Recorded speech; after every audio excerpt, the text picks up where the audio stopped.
Police દ્વારા જે ફરિયાદ નોંધવામાં આવી હતી તે સંદર્ભે એક મહિલા અને 5 આરોપીઓની અટકાયત બાદ કોર્ટમાં રજૂ કરવામાં આવ્યા છે। કોર્ટે 5 આરોપીઓના 3 દિવસના રિમાન્ડ મંજૂર કર્યા છે। તમામ આરોપીઓને તેમણે આપેલા નિવેદનો અથવા તો આખી ઘટનાની અંદર હિંસા ભડકાવવા મામલે બનેલી એ ઘટનાની અંદર તેમની ભૂમિકા અંતર્ગત તેમને સવાલો પૂછવામાં આવશે। બાકી રહેલા અન્ય 15 અને 16 જેટલા જે આરોપીઓ કે જેમને નામજોગ ફરિયાદ દાખલ કરવામાં આવી હતી તેની સાથે જ ટોળાની સામે જે ફરિયાદ દાખલ કરવામાં આવી હતી તેમની ધરપકડ અને તેમની સામે થરા પોલીસ અને સાથે જ બનાસકાંઠા જિલ્લા પોલીસ કયા પ્રકારની કામગીરી હાથ ધરે છે તેને લઈને હવે ચર્ચાનો વિષય બન્યો છે। કેટલા એવા લોકો જે છે કે જે પથ્થરમારા દરમિયાન જ્યાં હતા અને વિડીયો અને કહેવાય ને કે અલગ અલગ સોર્સના આધારે પોલીસે જે છે તે તપાસ કરીને જે લોકો પથ્થરમારા દરમિયાન હતા, જે હુમલો કરનાર લોકો હતા, પોલીસ પર જેણે પથ્થરમારો કર્યો હતો તેમને ઝડપવા માટેની પોલીસે તજવીજ જે છે તે હાથ ધરી દીધી હતી। હવે પોલીસની જે પૂછપરછ છે, પૂછપરછમાં અલગ અલગ નિવેદનો જે છે તે લેવામાં આવશે અને આગામી સમયમાં ખૂબ મોટા ખુલાસા થાય તેવી પણ શક્યતાઓ જોવા મળી રહી છે। અલગ અલગ નામો પણ કદાચ જે છે તે સામે આવી શકે। કેટલાક એવા ભાષણો, કેટલીક એવી ચર્ચાઓ અને કેટલાક એવા શબ્દો જેના કારણે લોકો જે છે ત્યાં બેઠેલા કેટલાક લોકો, યુવાનો જે છે તે ઉશ્કેરાયા હતા અને કહ્યું હતું કે 11 દિવસ શા માટે જવું હોય તો આજે જ પોલીસ દ્વારા હવે કયા પ્રકારની પૂછપરછ કરવામાં આવે છે, કયા એવા ચહેરાઓ જે છે તેમનું પૂછપરછમાં નામ એ બહાર આવે છે, આવનાર સમય આવશે ત્યારે ખબર પડશે। આખો વિડીયો જોતા પહેલા હજુ પણ અમારી ચેનલને સબસ્ક્રાઇબ નથી કરી તો યુટ્યુબ પર સબસ્ક્રાઇબ કરો અને ફેસબુક અને ઇન્સ્ટાગ્રામ પર ફોલો કરો।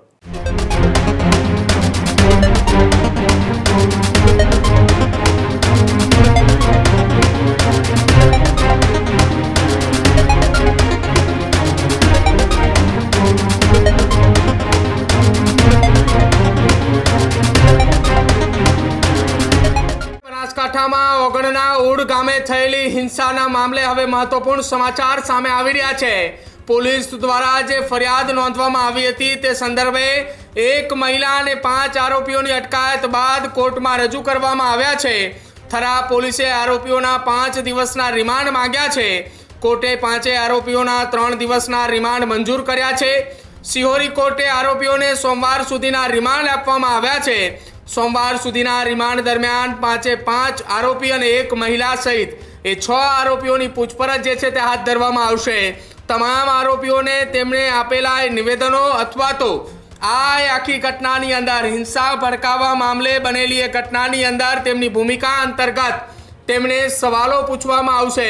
સોમવારે જ્યારે તમામ આરોપીઓને કોર્ટની અંદર રજૂ કરવામાં આવશે ત્યારબાદ આવનારા સમયની અંદર એ આરોપીઓના રિમાન્ડ માંગવામાં આવે છે કે કેમ, અને સાથે જ બાકી રહેલા અન્ય 15 અને 16 જેટલા જે આરોપીઓ કે જેમને નામજોગ ફરિયાદ દાખલ કરવામાં આવી હતી તેની સાથે જ ટોળાની સામે જે ફરિયાદ દાખલ કરવામાં આવી હતી તેમની ધરપકડ અને તેમની સામે થરા પોલીસ અને સાથે જ બનાસકાંઠા જિલ્લા પોલીસ કયા પ્રકારની કામગીરી હાથ ધરે છે તેને લઈને હવે ચર્ચાનો વિષય બન્યો છે।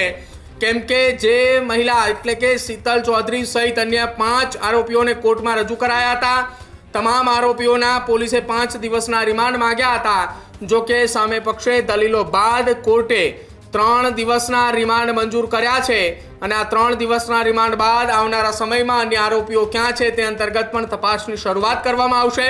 ભાવિક મારી સાથે જોડાયા છે। ભાવિક, બનાસકાંઠાના ઉડ ગામે થયેલી બબાલ બાદ પોલીસે 8 જેટલી ટીમો બનાવી હતી। 6 આરોપીઓએ પોલીસ સકંજામાં છે, કોર્ટમાં રજૂ કર્યા, 3 દિવસના રિમાન્ડ મંજૂર થયા છે। બાકીના આરોપી અને રિમાન્ડ દરમિયાન શું કઈ ખુલાસાઓ થાય તેવી શક્યતા? 3 દિવસ પહેલા જે ઘટના બની હતી એ ઘટનાને લઈને અલગ અલગ ચર્ચાઓ થતી હતી અને 800થી વધારેનું જે ટોળું હતું તેમની સામે પોલીસ ફરિયાદ થઈ હતી। અન્ય લોકો સામે નામજોગ ફરિયાદ જે છે તે દાખલ કરવામાં આવી હતી, જેમાં એક મહિલા જે છે તેમની સામે પણ ફરિયાદ દાખલ કરવામાં આવી હતી અને પહેલી ધરપકડ જે છે તેમની કરવામાં આવી હતી। ત્યારબાદ કેટલા એવા લોકો જે છે કે જે પથ્થરમારા દરમિયાન જ્યાં હતા અને વિડીયો અને કહેવાય ને કે અલગ અલગ સોર્સના આધારે પોલીસે જે છે તે તપાસ કરીને જે લોકો પથ્થરમારા દરમિયાન હતા, જે હુમલો કરનાર લોકો હતા, પોલીસ પર જેણે પથ્થરમારો કર્યો હતો તેમને ઝડપવા માટેની પોલીસે તજવીજ જે છે તે હાથ ધરી દીધી હતી। એમાંથી અનેક લોકો જે છે તેમને પકડી અને અત્યારે હાલ તો જે છે તે પોલીસ સ્ટેશનમાં એમની પૂછપરછ કરવામાં આવી રહી છે। પરંતુ એક અપડેટ એ પ્રકારની અત્યારે પ્રાપ્ત થઈ રહી છે કે જ્યાં 5 આરોપીને એ કોર્ટમાં રજૂ કરવામાં આવ્યા હતા, જ્યાં 5 દિવસના રિમાન્ડ પણ જે છે તે પોલીસે માગ્યા, પરંતુ કોર્ટ છે તેમણે 3 દિવસના રિમાન્ડ મંજૂર કર્યા છે અને સિહોરી કોર્ટે આરોપીઓને સોમવાર સુધીના રિમાન્ડ જે છે તે મંજૂર કર્યા છે અને હવે પોલીસની જે પૂછપરછ છે પૂછપરછમાં અલગ અલગ નિવેદનો જે છે તે લેવામાં આવશે અને આગામી સમયમાં ખૂબ મોટા ખુલાસા થાય તેવી પણ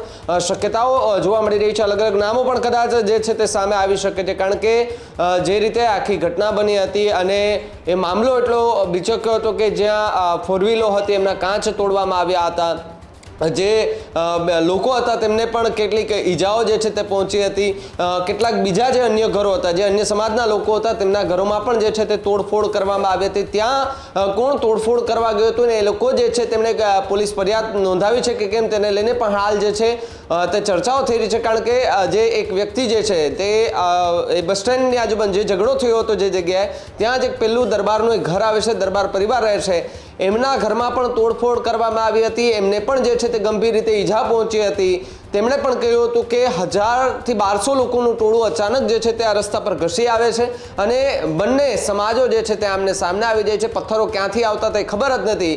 કોઈ પુલ ઉપરથી જે છે તે પથ્થરો ફેંકી રહ્યું હતું, કોઈ નીચેથી પથ્થરો ફેંકી રહ્યું હતું, કોઈ દંડા સાથે આવી રહ્યું હતું, એટલે કે હથિયારો સાથે કદાચ કહી શકે કે જે દંડા અને લોખંડના પાઇપો વડે જે લોકો આવી અને જે તબાહી મચાવી ગયા છે અને ત્યાં એ આતંક મચાવીને ગયા છે. ત્યારબાદ પોલીસનો કાફલો ત્યાં ખડે પગે જે છે તે જોવા મળ્યો હતો અને મામલાને થાળે પાડવાના પૂરેપૂરા પોલીસે જે છે તે પ્રયાસ કર્યા હતા. જોકે પોલીસે હળવો લાઠીચાર્જ કર્યો, ટીયર ગેસના સેલ પણ છોડ્યા હતા, જેને લઈને લોકોને જે છે તે વિખેરવાનું કામ ત્યાંથી કર્યું હતું. ત્યારબાદ ઉચ્ચ અધિકારીઓ જે છે તે ગામ ખાતે પહોંચ્યા હતા, ત્યાંના આગેવાનો સાથે બેઠકો જે છે તે કરી હતી, મિટિંગો જે છે તે કરવામાં આવી છે અને જે પ્રમાણે ચૌધરી સમાજ અને રબારી સમાજ એટલે કે ચૌધરી સમાજના કેટલાક આગેવાનો એવું કહ્યું હતું કે આપણે દીકરીને પાછી લાવવા માટે આપણે 11 દિવસનો સમય આપ્યો, પરંતુ કેટલાક એવા ભાષણો, કેટલીક એવી ચર્ચાઓ અને કેટલાક એવા શબ્દો જેના કારણે લોકો જે છે ત્યાં બેઠેલા કેટલાક લોકો, યુવાનો જે છે તે ઉશ્કેરાયા હતા અને કહ્યું હતું કે 11 દિવસ શા માટે, જવું હોય તો આજે જ જઈએ, એ પ્રકારની વાત કરતાની સાથે જ લોકો ત્યાંથી ગાડીઓ લઈ અને જે ગામમાં બેઠક હતી ત્યાંથી એ દીકરી જે છે એમને લેવા માટે ગામમાં પહોંચે અને ઉણ ગામની બસ સ્ટેન્ડ ત્યાં નજીક જે બ્રિજને નીચે પહોંચતાની સાથે જ જે બે સમાજ જે છે તે આમને સામને આવી જાય છે અને પોલીસ પર પણ જે છે તે પથ્થરમારો કરવામાં આવે છે. કેટલાય પોલીસ કર્મચારીઓ ગંભીર રીતે ઈજાગ્રસ્ત થયા હોવાની પણ હાલ જે છે તે વિગતો એ મળી રહી છે. ત્યારે પોલીસ દ્વારા હવે કયા પ્રકારની પૂછપરછ કરવામાં આવે છે, કયા એવા ચહેરાઓ જે છે તેમનું પૂછપરછમાં નામ એ બહાર આવે છે, આવનાર સમય આવશે ત્યારે ખબર પડશે. પરંતુ આ પ્રકારની ઘટનાને લઈને હાલ તો ગુજરાતમાં જે છે તે પ્રદીપ ચર્ચાનો વિષય બનતો જોવા મળી રહ્યો છે. બિલકુલ ભાવિક, આભાર માહિતી સાથે જોડાવા બદલ. તો હવે જોવાનું રહેશે આવનારા સમયની અંદર કે ઉણ ગામે બનેલી એ ઘટના બાદ કયા પ્રકારની કાર્યવાહી હાથ ધરવામાં આવે છે, શું કઈ પોલીસ દ્વારા એ આગળની કાર્યવાહી હાથ ધરવામાં આવે છે, કેમ કે આ તમામ આરોપીઓના રિમાન્ડ એ સોમવાર સુધી છે અને સોમવાર સુધીના રિમાન્ડ દરમિયાન પૂછપરછમાં અન્ય કોના નામના ખુલાસા થાય છે, કોને આ સભાનું આયોજન કર્યું હતું અને આયોજનમાં કોણ કોણ એ સામેલ હતું, શું ફરિયાદ સિવાયના અન્ય કોઈ આરોપીઓની સામે પોલીસે કાર્યવાહી કરે છે કે કેમ, એ પણ જોવાનું રહેશે. આ જ પ્રકારની તમામ અપડેટ જોવા માટે ન્યૂઝરૂમ ગુજરાતને લાઇક, શેર અને સબસ્ક્રાઇબ કરવાનું ભૂલતા નહીં.